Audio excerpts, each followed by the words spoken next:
Hello friends, સ્વાગત છે તમારું મારા કિચનમાં।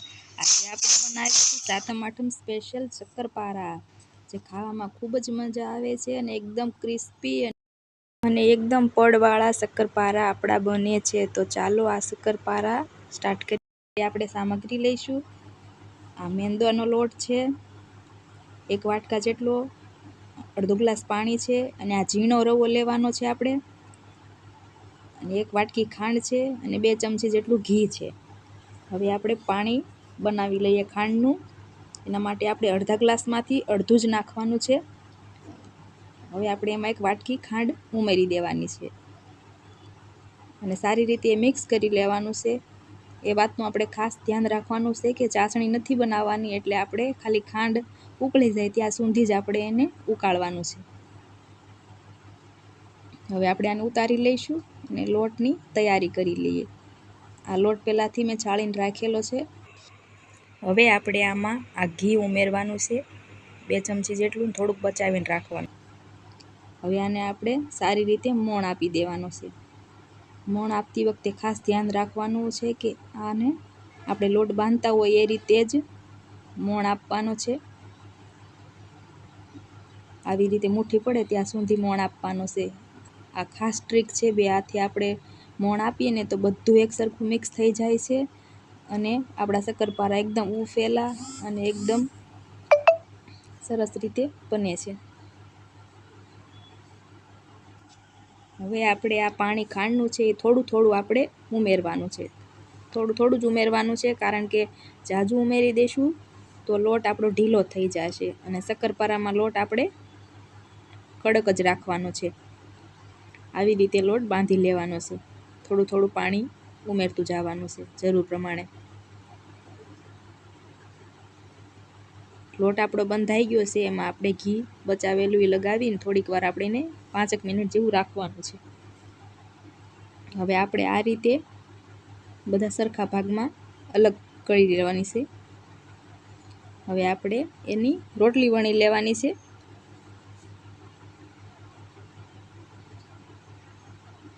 જેમ આપણે રોટલી વણતા હોય એ રીતે જ વણી લેવાનું છે। આવી રીતે ના ફાવતી હોય તો લોટ પણ આપણે મેંદાનો ઉપરથી નાખી શકાય। આ લોટ થોડોક કઠણ હોય ને એટલે થોડીક વધારે મહેનત લાગે છે, પણ ખાવામાં ટેસ્ટી જ બને છે। આવી રીતે લોટ આપણે છાંટી દેવાનો છે। બહુ જાડી નહીં, બહુ પતલી નહીં, એ રીતે આપણે વણવાની છે। આપણે આ ઉફેલા શકરપારા બનાવીએ છીએ એટલે આપણે આને જાડી રાખવાની જરૂર નથી બહુ। આવી રીતે સાકું વણે આપણે શકરપારાને કાપી લઈશું। જે શેપમાં તમને ગમતા હોય એ શેપમાં તમે કાપી શકો। હું સાઈડના ભાગ નથી કાઢતી, આ એક સાથે જ કાપી લઉં છું। આવી રીતે આપણે બધા જ શકરપારા તૈયાર કરી લેવાના છે।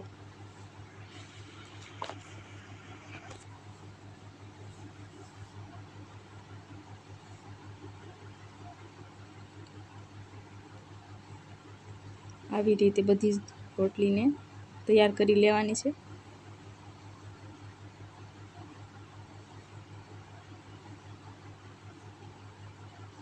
જોઈ શકો છો કે જાડી નહીં ને પતલી નહીં, એકદમ મીડિયમ સાઇઝમાં।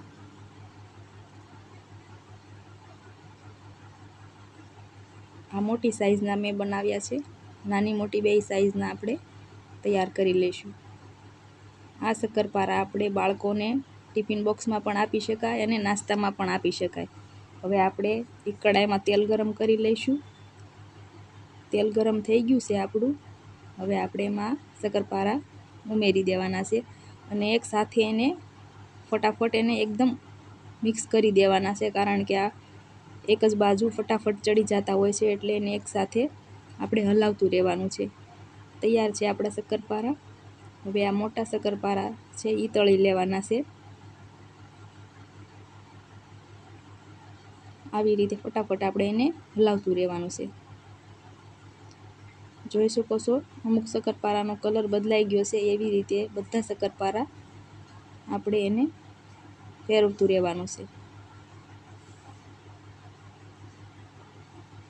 શકરપારાનો કલર એકદમ બદલાઈ ગયો છે અને હવે આપણે એને કાઢી લઈશું આવી રીતે.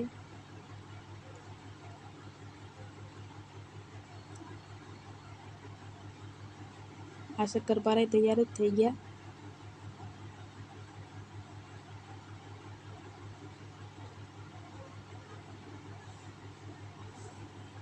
નાની મોટી સાઈઝ બને છે પણ કાંઈ વાંધો નહીં, એમાં બધા શકરપારા ઉફેલા બન્યા છે, જોઈ શકો છો તમે. તો આપણા શકરપારા તૈયાર છે. હવે આપણે આને પરસી લઈએ. જોઈ શકો છો આ નાની મોટી સાઈઝ આપણી શકરપારાની, અને બધા શકરપારા ઉફેલા અને એકદમ ક્રિસ્પી બન્યા છે. જોઈ શકો છો આ કેવી રીતે તૂટી જતા હોય છે, એકદમ ક્રિસ્પી અને ઉફેલા શકરપારા.